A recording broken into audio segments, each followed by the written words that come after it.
Hello everyone, मी प्रियंका सकपाळ तुमच्या सर्वांचं आपल्या चॅनलमध्ये खूप खूप स्वागत करते आहे पुन्हा एकदा.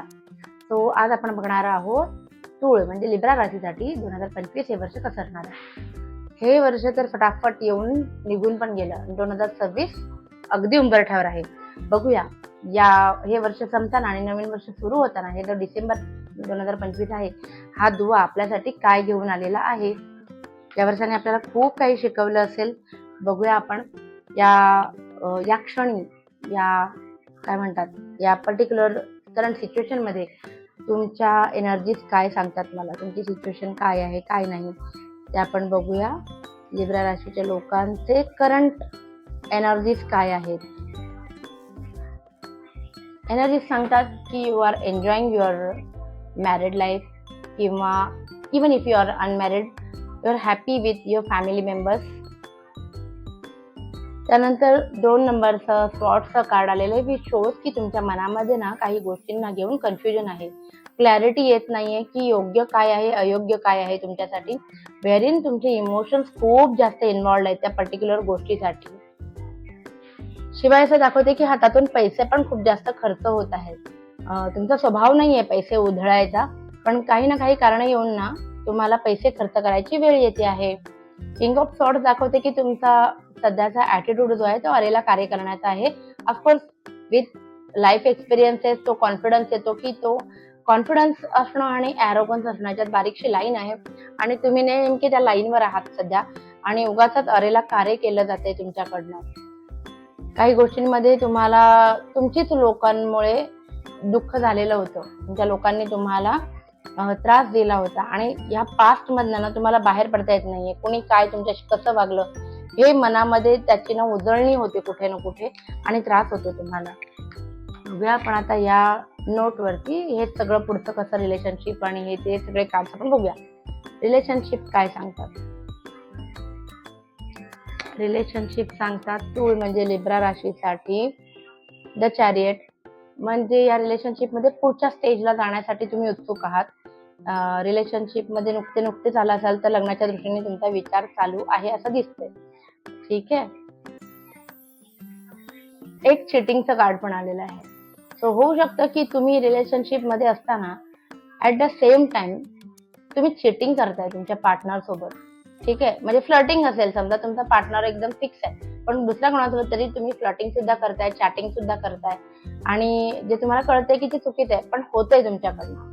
विन ऑफ वॅन्ड सांगते की काही निगेटिव्ह काय म्हणतात इन्फ्लुएन्सेस आहेत रिलेशनशिप वरती. म्हणजे आता समजा तुम्ही अनमॅरिड आहात आणि तुम्ही जे काय आजपर्यंत शो ऑफ करताय तुमच्या रिलेशनशिपचा, तर नजर लागते कुठेतरी. जर तुम्ही मॅरिड आहात आणि तुम्ही बेबीसाठी ट्राय करत असाल तर डिसेंबर 2025 हा चांगला गुड न्यूज येईल तुम्हाला त्या रिलेटेड असं दिसतंय. पण काय निगेटिव्ह गोष्टींपासून सावधान राहा असं सुद्धा मी तुम्हाला सांगेन. बघूया आपण तूळ राशीच्या लोकांना जे जॉब करतात त्यांच्यासाठी डिसेंबर 2025 मध्ये काय घटना घडणार आहेत. प्रमोशन होईल, पैसे येतील, थोडं कन्फ्युजन पण राहील. बघा, नाईट ऑफ वॅन्ड्स आहे, तर तुम्ही जे काम केलं ते हायलाईट तुम्ही योग्य रीतीने कराल, आणि त्यामुळे तुम्हाला आता आहे तिथे प्रमोशन मिळेल, किंवा नवीन ठिकाणी जरी अप्लाय केलं तरीही तुम्ही प्रमोशनवरती जाल, आणि आता आहे तिथे सुद्धा किंवा नवीन ठिकाणी सुद्धा तुम्हाला पगारवाढ होण्याची शक्यता आहे. द मूनचं कार्ड दाखवतं की कन्फ्युजन आहे, सन पण आहे, मून पण आहे, कोल्हा पण आहे, कुत्रा पण आहे. सो जॉबच्या ठिकाणी ना कोणावर विश्वास ठेवायचा आणि नाही त्या बाबतीत तुमचं कन्फ्युजन या महिन्यामध्ये राहणार आहे. सो जर डाऊट असेल तर तुम्ही तुमच्या महत्त्वाच्या गोष्टी, प्रोजेक्ट्स किंवा काही असतील तर कोणाला शेअर करू नका. नेक्स्ट आहे जे बिझनेसमध्ये आहेत ते लोकांचं काय आहे डिसेंबर 2025 मध्ये भविष्य. ओके, बिझनेसमध्ये पैसा तर चांगला येईल, त्यात काही प्रॉब्लेम नाही डिसेंबर 2025 मध्ये, परंतु थोडं डिसअपॉइंटमेंटचं एक कार्ड आलेलं आहे विच शोज की काही गोष्टी घडून गेलेल्या आहेत तुमच्या बिझनेसच्या बाबतीत आणि तुम्ही त्याच धरून बसलाय. तर चांगल्या अपॉर्च्युनिटीज का नाही येत याचा विचार करत बसलाय, जबकी तुमच्या आजूबाजूला अपॉर्च्युनिटीज आहेत पण तुम्हाला त्या लक्षात येत नाहीयेत. जस्टिसचं कार्ड सांगतंय की सांभाळून राहा, कोर्ट कचेरी मागे लागू शकते. विनाकारण आलेला कार्य करू नका. बॅलन्स ठेवा तुमच्या बोलण्या वागण्यामध्ये, नाहीतर पुढे जाऊन त्याचा त्रास होऊ शकतो. Last but not the least, बघूया आपण हेल्थचं कार्ड काय सांगतंय. हेल्थ सांगते की जे तूळ राशीचे आहेत, लिब्रा राशीचे, त्यांनी डिसेंबर 2025 मध्ये हेल्थकडे हेळसांड करू नका. म्हणजे सायंटिफिकली तर मी म्हणेनच की जो ऋतू आहे त्यानुसार आहार घ्या, हे ते. त्याच्या पलीकडे जाऊन मी म्हणेन की कुणावरही विश्वास ठेवू नका, नाहीतर हेल्थला इश्यू येईल. म्हणजे मला काय म्हणायचं कळते. कुणी काही खायला दिलं बिनओळखीच्या लोकांनी प्रवासामध्ये किंवा बाहेर कुठे, तर खाऊ नका. मी ह्याच्यापेक्षा जास्त एक्सप्लेन नाही करू शकणार आत्ता इथे ऑन एअर, पण तुम्ही माझ्या नंबरवरती व्हॉट्सअपला मला हाय केलं तर मी तुम्हाला नक्की त्याचे कॉन्सिक्वेन्सेस काय होऊ शकतात हे सांगू शकेन. ठीक आहे, सबस्क्राईब करा मला आणि मला कॉन्टॅक्ट करा. मी नक्की तुम्हाला याच्यामध्ये गायडन्स करीन. नाही, आता हे होतं आपलं असं राशी भविष्य. तर आपण बघूया तुम्हाला तुमचे साई टॅरोनी म्हणजे तुमचे गुरु तुम्हाला काय संदेश देऊ इच्छितात. साई टॅरोने तुमच्यासाठी काय संदेश आहे. 3 कार्ड्स आलेत, मी 3ही वाचेन. The Dhvani, hard work, protector. The sacred fire burns impurity and eliminates darkness. It is the start of a new beginning. काहीतरी नवीन आयुष्यात सुरू होणार आहे आणि त्याआधी ना आपण म्हणतो ना, दगडाला पण हिरा बनायचा असेल तर त्याला खूप सारे पैलू पाडून घ्यावे लागतात. तर त्याप्रमाणे तुमच्यासोबत जर काही घटना घडत असतील तर समजून घ्या की तुमची प्रगतीच्या दिशेने वाटचाल चालू झालेली आहे. Work diligently and you will be rewarded. म्हणजे तुम्हाला या महिन्यामध्ये डिसेंबर 2025 मध्ये कष्ट करायला पाहिजेत. कष्ट केले तर फळ मिळणारच आहे. द प्रोटेक्टर, बाबा will destroy your fear and protect you. Tension घेऊ नका, तुमचे गुरु आहेत, तुम्हाला प्रोटेक्ट करतील, तुमच्या फॅमिलीला प्रोटेक्ट करतील डिसेंबर 2025 मध्ये. तो टेन्शन घेऊ नका.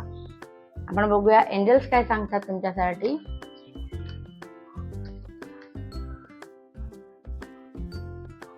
एंजल्स सांगतात की गेट मोर इन्फॉर्मेशन.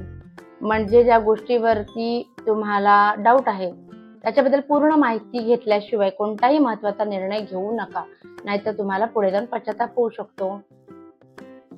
आता आपण जाणून घेणार आहोत बुक ऑफ अन्सर्सनी की येणाऱ्या भविष्य काळात जेव्हा डिसेंबर 2025 मध्ये काय घटना तुमच्यासोबत घडणार आहेत, तेव्हा तुमचा ओव्हरऑल ॲटिट्यूड त्या घटनांकडे पाहताना कसा असायला हवे.